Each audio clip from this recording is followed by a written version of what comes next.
Hello, listeners. It's Gunter Swoboda here with some exciting news. We're on the lookout for sponsors to join us on our incredible journey with Inspire Change with Gunter. If your organization cares deeply about meaningful conversations around masculinity, self development, and mental health, we'd love to partner with you. Our podcast has a wonderful, dedicated audience committed to personal growth and positive social change.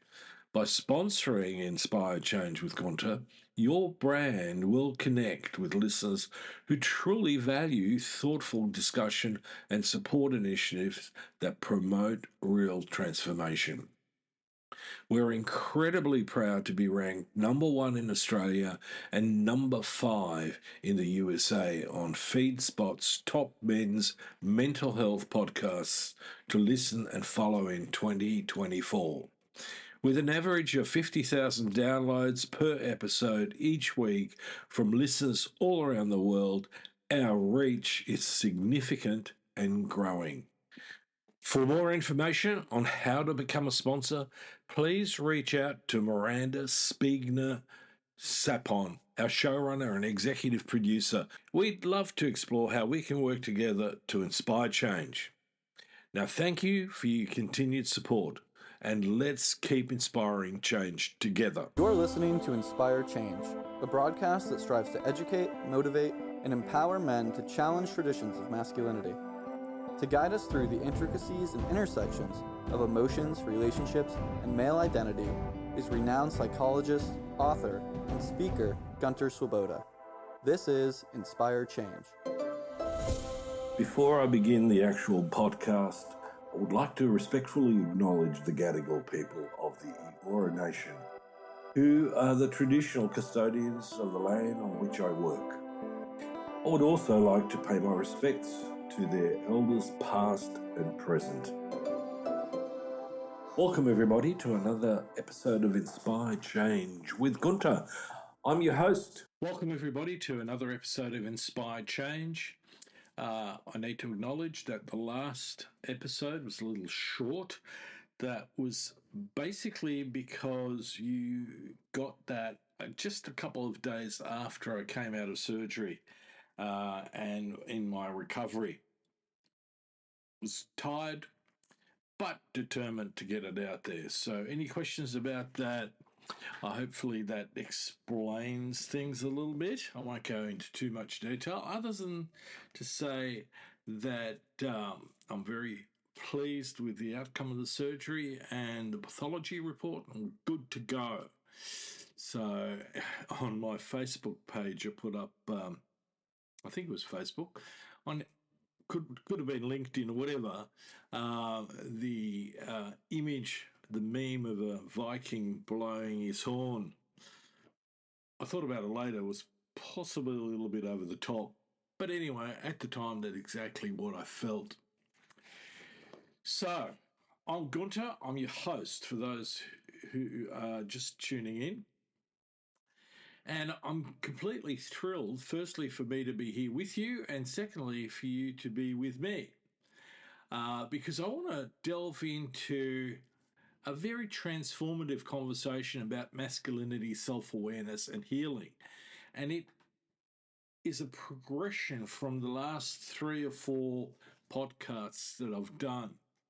In many respects, what I'm doing is currently consolidating, synthesizing 40 years of experience as a psychologist and a psychotherapist into the way that I work. Ultimately, I'm facing, like we all are, handing over, leaving a legacy. And those of you out there who are interested in following my work and participating in that, or being part of the legacy, I'm only too happy to talk to you. So what am I talking about? Well, today I'm going to explore how this framework sits developmentally and the way that it combines the principles of making good men great as an initiative with powerful psychotherapeutic tools.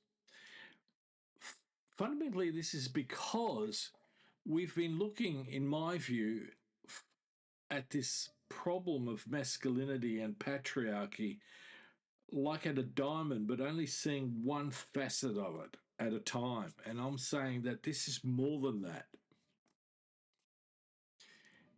Fundamentally, this is about creating a pathway for us men to rediscover our authentic selves.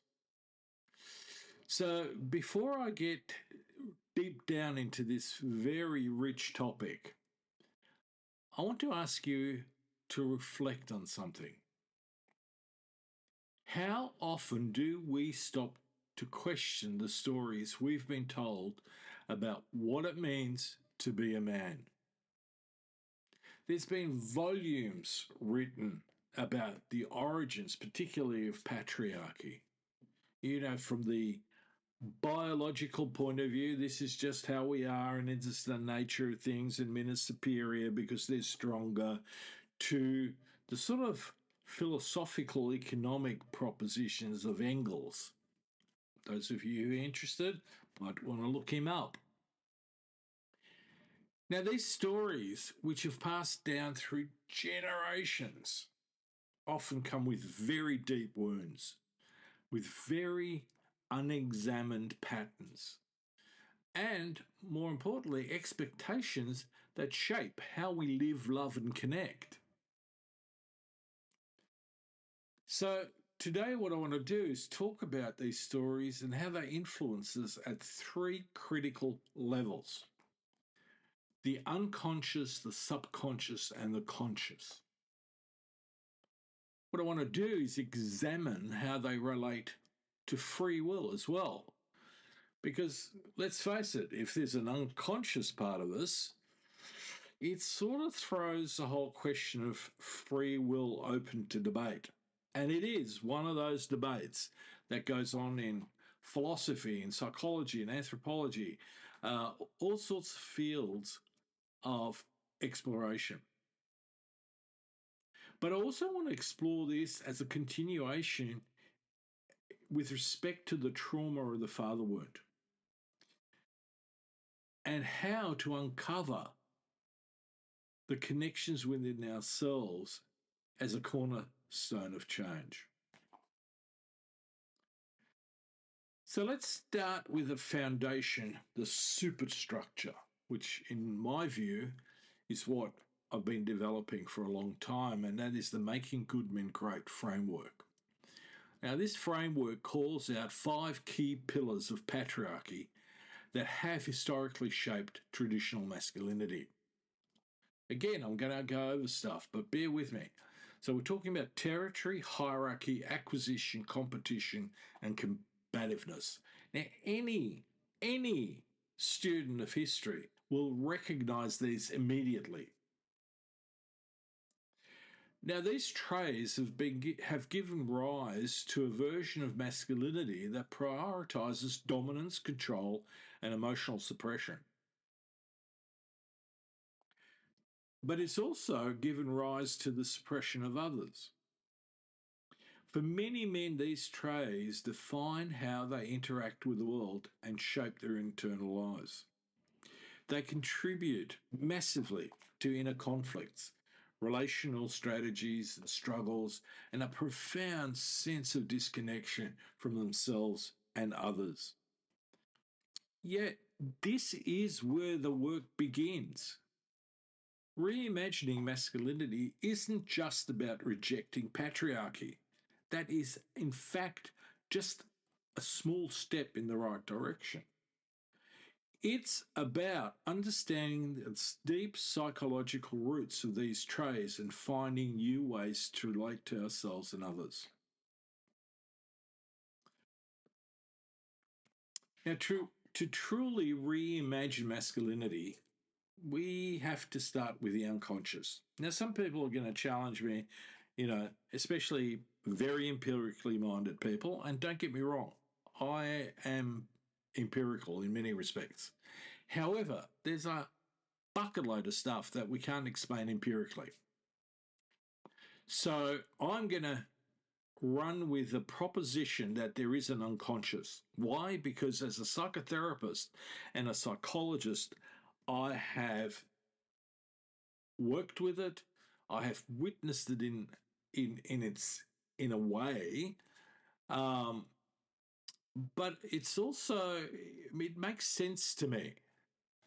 You know, when a lot of people come to me into therapy, their level of awareness is very low, let alone having an understanding that some of their behaviors are seated in the unconscious. It's a place where there is an accumulation of material that's often outside of our experience, yet still affects us. We don't recognize it, we're not aware of it. So what am I talking about? Well, one place or one way to describe this is through the ideas of the universal archetypes, like the warrior or the king. And this is material that was put together by Carl Jung. While these archetypes can be sources of strength, they often become rigid and overbearing under patriarchy, locking men into narrow roles. But there's more to the unconscious than simply the archetypes. There are drives, libido, for example. There are ways in which we react at a visceral level. Why is that many of us are afraid of snakes or spiders or enclosed spaces? You ask yourself these questions. But again, let me stress that this is not just about archetypes. Psychologists like Wilhelm Reich have shown how emotional repression can manifest physically, creating a kind of armor that we carry in our bodies. Then there's also attachment theory, which I've spoken a lot about in previous podcasts, pioneered by John Bowlby, which teaches us how early relationships with caregivers can affect us. These relationships with our caregivers shape our capacity for connection and vulnerability. Alan Shaw, a modern neuropsychologist, has been explicitly describing the nature of how this works. Now, one of the most profound wounds men carry at the unconscious level is the father wound. This wound isn't just about absent or abusive fathers. It's about the cultural conditioning that tells men that they must always be stoic, never vulnerable, that they need to suppress their emotions, and that they have to project power. Think about all the young guys who are sucked into the erroneous idea that they're alpha males and they strive to become alphas. That's not how this works. So what emerges out of this is a profound disconnection from self. Because then men are taught to suppress their emotional needs and mask their pain. But believe me, you can't do that without paying a price. You cannot suppress needs without there being a reaction. Think about sexual aberrations like pedophilia, those sorts of behaviors. In many respects, people who move into that space are deeply, deeply wounded, disturbed, and distressed. It's not just a thing. You know, some of these men may try to tell you that it's perfectly okay, that the whole thing is just a social construct that we should let go of so that adults can have sex with children. That's not right. That is not even explanatory in itself. But I'm not going to delve into this here. I'm just saying that these ideas of normalizing suppressed needs and the consequences of that are problematic. So what we've got is a profound disconnection from self. Now, that means that any capacity that you may have to form intimate relationships is going to be compromised. Now, to some degree, it's at this level where we need to sort of quickly introduce the idea of free will. Many of us like to think fully in control of our choices. But the truth, the reality is until we uncover and address these unconscious patterns, our so-called free will is deeply, deeply compromised. We're acting out scripts that we didn't write. So in therapy, we use techniques like dream analysis, somatic therapies, group therapy, where we as men begin to unearth these hidden influences. We're never going to get all of them out there. We're never going to be fully aware, right? But it's a good start. One of the things that it does is that we bring some of the unconscious patterns to light and we create more possibilities of choice and therefore to reclaim being authentic. Now, there is another layer here which is really, I think, important to consider, and that is the subconscious. And yes, I can hear you out there going, well, what's the difference? Well, the subconscious is that space just below our awareness where our habitual thoughts, emotions, and behaviors reside. This is the realm where the narratives we've been internalized about masculinity play out. You might recognize these stories. Men must always be strong. Vulnerability is a weakness. Boys don't cry. Just suck it up. Now, these beliefs shape not only how we see ourselves, but how we relate to others. They keep us locked in patterns of disconnection and isolation. Now, humanistic and existential psychotherapies are particularly powerful at this stage. Carl Rogers' person-centered therapy emphasizes the importance of authenticity and unconditional positive regard. By creating a space where men feel seen and accepted, we open the door for them to explore who they really are beneath the mask. Fritz Perls' Gestalt therapy builds on this by helping men integrate fragmented parts of themselves. Things like, I'm bad or I'm good, I can never be somewhere in between. I have these polarities in my personality that need to be integrated. So imagine a man torn between the provider role and the nurturer he longs to be. Through experiential exercises like, for example, empty chair techniques, he can engage with these conflicting identities and find integration. Why can't you be both? Now, I know it's going to be a bit of a stretch time-wise, but there's no reason we cannot accept these roles as a part of ourselves and that they are actually interconnected. Another person that's really important in this particular framework is Viktor Frankl's logotherapy, which asks a vital question. What is the meaning of your masculinity? Now, I've paraphrased it a little bit, I must admit, I must confess, but it is really, really fundamentally important. By reconnecting with our values, we can move beyond any limitation, any limiting scripts we've inherited, and therefore live with purpose. Healing at the subconscious level is about reclaiming connection with our own emotions, our values, and by definition, the people around us. When we challenge the old narratives, we make space for empathy, collaboration, and authentic relationships. So finally, we arrive at the conscious level, that place where men take intentional steps on everything. Right? We are logical, we are rational, at least that's what we tell ourselves. And so, we often have a sense of superiority in that. Well, let me tell you, it's not that simple.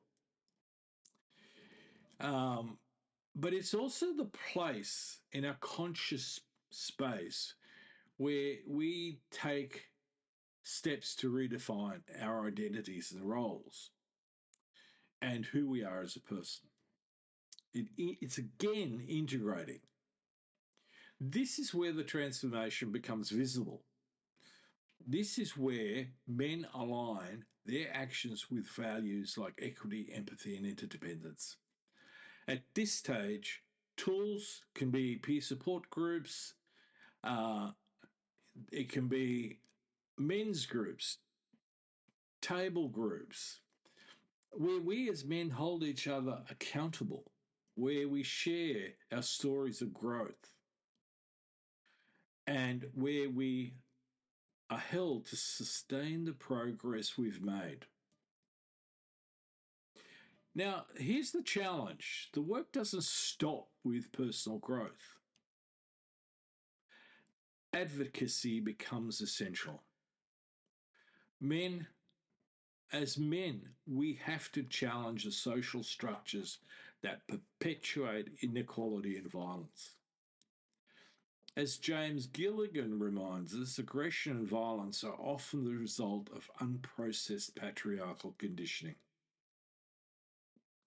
When we as men consciously address and transform these tendencies, they create safer and healthier communities. Now, whether we're working with the unconscious, subconscious, or conscious, one theme remains constant: connection. Connection with ourself, our emotions, connection with our values, and connection with others. Healing the father wound, for example, isn't just about addressing the pain of the past. It's about reconnecting with the parts of ourselves that we've been taught to suppress, ignore, repress, suppress. It's about rediscovering our capacity for vulnerability, love, and authenticity. And this brings us full circle to the relationship between the unconscious and free will. True freedom begins with self-awareness. Now, having said that, is that there is a very good argument is that nothing ultimately rests on total free will. There's no such thing. But when we shine a light on the hidden forces shaping our choices, we do gain more power to choose differently. We create the opportunity to live not as men dictated by patriarchal norms, by old stories, by ideologies, but as men guided by our deepest values and aspirations. So, my friends, as I close today's episode, I do want to invite you, as always, to reflect. What scripts are you carrying? What stories about masculinity have shaped your life? And what would it look like to write a new story, one rooted in authenticity, empathy, and connection? If you are suffering from trauma, which many of us do, there are consequences of those traumas. Addictions, failed relationship with myself, anxiety, depression, obsessive compulsive behaviors. There are always consequences, but the power lies within you to change that. Also, it's really important to remember that the journey of transformation isn't linear, it's recursive. What I mean by that is it's circular. We revisit the unconscious, the subconscious, and the conscious levels again and again and again. And each time we uncover new layers of insight and growth. One of my therapists in my 30s pointed this out to me when I was complaining about, it seems like I'm going over the same old shit again. And he sort of suggested that, well, it might be the same shit, but it's at a different level. And it took me a bit of time to figure out what he meant until the penny dropped. So I want to thank you for joining me again today on Inspire Change with Gunter. If this episode resonated with you, I encourage you to share it with the men in your life. Let's continue this conversation, and together we can forge a world where being masculine is seen in a different light. We live it out differently, and where greatness is truly possible. So until the next time, stay inspired, stay connected, and keep fostering change. Keep growing. It's a long path for some of us and a short one for others. And some of us had some reality checks in that department. So until next time, this is me signing off. Love to hear from you.